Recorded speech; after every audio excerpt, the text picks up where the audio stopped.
What's happening, fam? L.A.R movement still moving. Um, Black on black, I guess, response, request, I don't know. I've made a few videos about, one I know I made about how we can end black on black crime. I made one about, how some of the reasons for black on black crime and all that other stuff. And, I made videos why I don't like addressing black on black crime. So this one is for a particular person. You know who you are. We're not finna argue. I'm not going in on you, nothing like that. But I'm gonna address some things because you're not the only person who's messaged me about stuff like that before. So that's not personal. I will say this. I'm a person who I want to get to the root of a problem. So when we talk about black on black crime, financially speaking, crime happens in poor areas. When black people usually get out of poverty, criminal activity doesn't exist. But that's not true with other groups of people. There's crime from the poorest to the richest. That's how they operate. And so us having this black on black crime thing, it's more of an economic thing. And that's why I try to address the certain parts of it, because at the end of the day,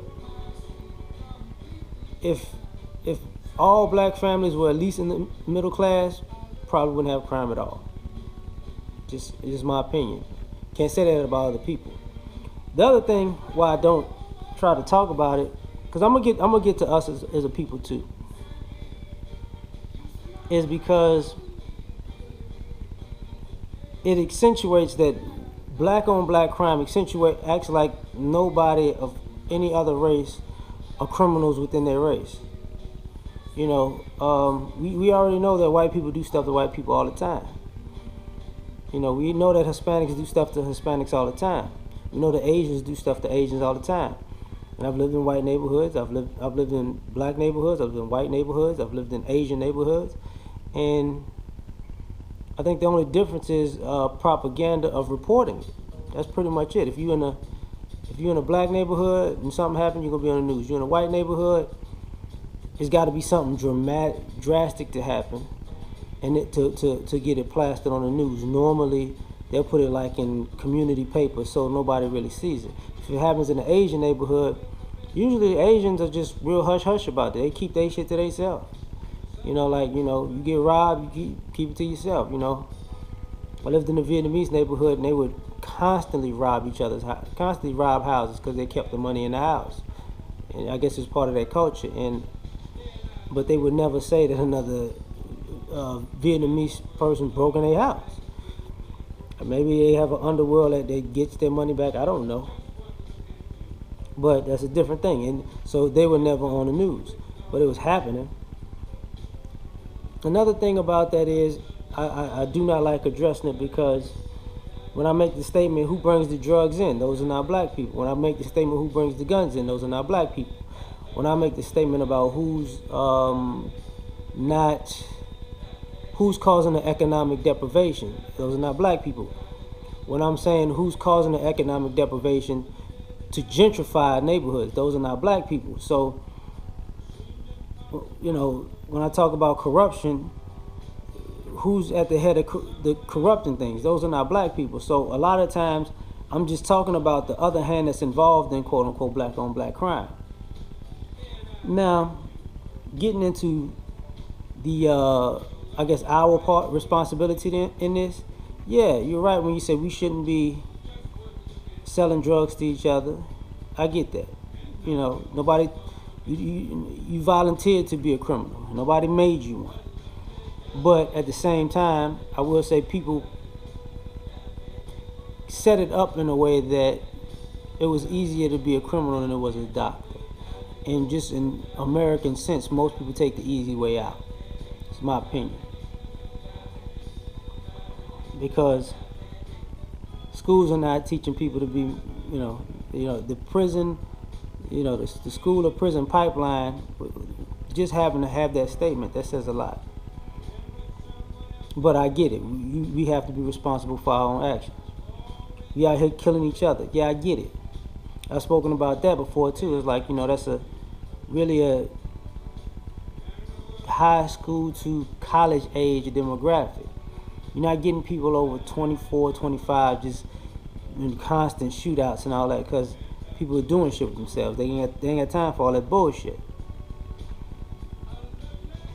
And one of the other reasons that I don't talk about it a lot is because if we get to the root cause of black on black crime, at the end of the day, you're probably gonna have to blame black women. And I don't feel like doing all that because, part of the frustration is, crime happens in impoverished neighborhoods.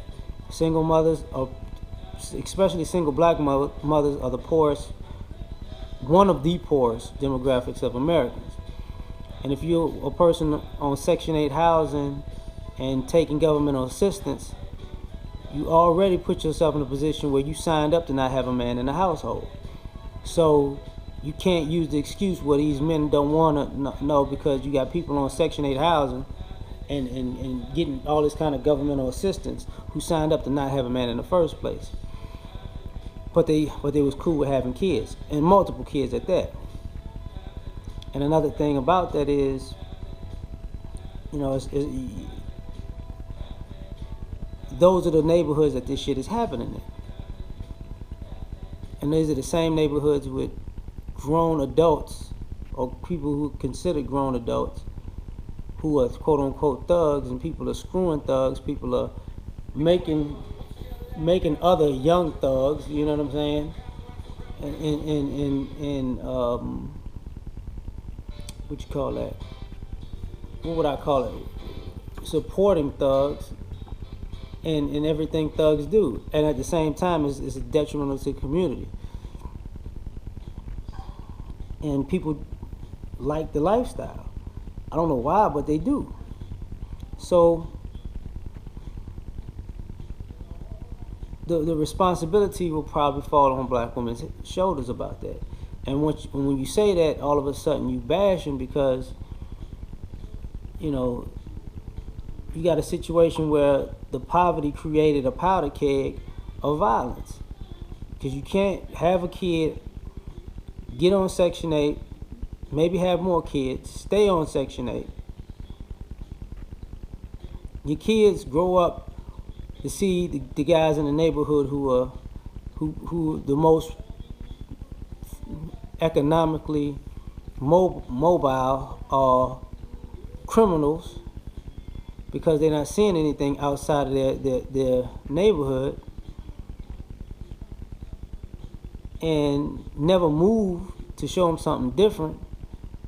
But buy these kids, clothes, electronics, shoes is part of clothes to me, but shoes, toys, gifts, and giving them attention. And these kids are winding up with guns, and these guns are on social media, and these parents act like they don't know that their 15, 16, 7-year-old is walking around with a 9, a 40, a 45, some kind of 223 rifle or something like that, and you just 100-round magazines, and I'm like, how y'all don't? Okay, what kind of parents we talking about? And these are the same. I hate to say it, but these are the same mothers in court talking about their child is an angel, there's a good kid, and they don't know what happened. And then when they ask them where's the father, they say they don't know. But some of those women say they don't know on purpose because they don't want their child moved out of the house, because God forbid they take away their Section 8 or government benefits or child support. So that's why I try to keep off of it, because the root causes of it are either Caucasian, governmental, or the mothers. And I get on the governmental cause and I get on the Caucasian cause because it affects the economic part of it. The mothers, I don't get on, because at the end of the day, They don't want to. They don't want to be middle class, upper middle class. They don't. That's not what they want. So there's no incentive to talk to them or about them because they're not going to fix it.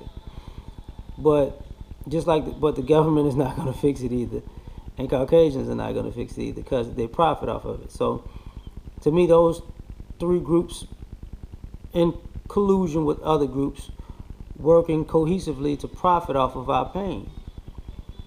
And it's like, you know, if we're going to talk about it all. Because, when it comes up, it's going to go from black on black crime to what you black men doing to we're going to excuse what the government's doing. We're going to excuse what the police departments are doing. We're going to excuse what the justice system is doing. We're going to excuse what these other non-blacks and non-whites are doing to make it worse. We're going to excuse the mothers perpetuating in this. We're going to excuse the educational system. We're going to excuse the job system, and we just need to take responsibility for ourselves.